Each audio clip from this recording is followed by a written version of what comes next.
ജന്മഭൂമി പത്രത്തിൻ്റെ മുൻനിര വാർത്തയായിരുന്നു നളന്ദ സർവകലാശാല പുനഃസ്ഥാപിച്ചുകൊണ്ട് ഇന്ത്യയുടെ പ്രധാനമന്ത്രി അതിൻ്റെ ഉദ്ഘാടനം നിർവഹിച്ചു. എന്താണ് നളന്ദ സർവകലാശാലയുടെ പ്രത്യേകത?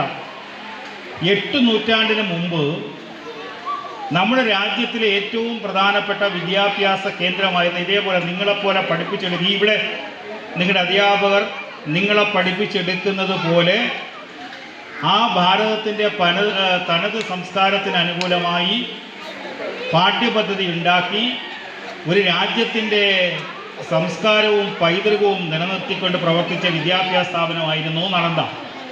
ഇതേ രീതി തന്നെയാണ് അതിൻ്റെയും പ്രവർത്തിച്ചു പോണത്.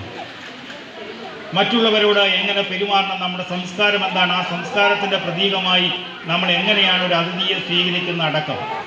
പക്ഷേ 8 നൂറ്റാണ്ടിന് മുമ്പ് വൈദേശിക ആക്രമണം മൂലം ആ സർവകലാശാല തകർക്കപ്പെട്ടു, തീ വെച്ച് നശിപ്പിക്കപ്പെട്ടു അന്നത്തെ മുഗൾ സാമ്രാജ്യത്തിലെ ആൾക്കാർ.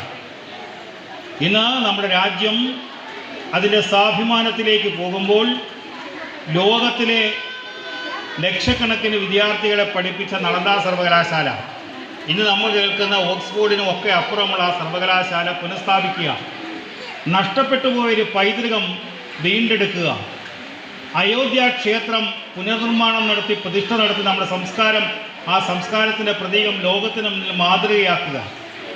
അപ്പോൾ ഇത്തരം വാർത്തകൾ വളരെ കൃത്യമായും റിപ്പോർട്ട് ചെയ്യുകയും നമ്മുടെ രാജ്യത്തിൻ്റെ ദേശീയത ഉയർത്തിപ്പിടിച്ചുകൊണ്ട് പ്രവർത്തിക്കുന്ന ഒരു പത്രമാണ് ജന്മഭൂമി.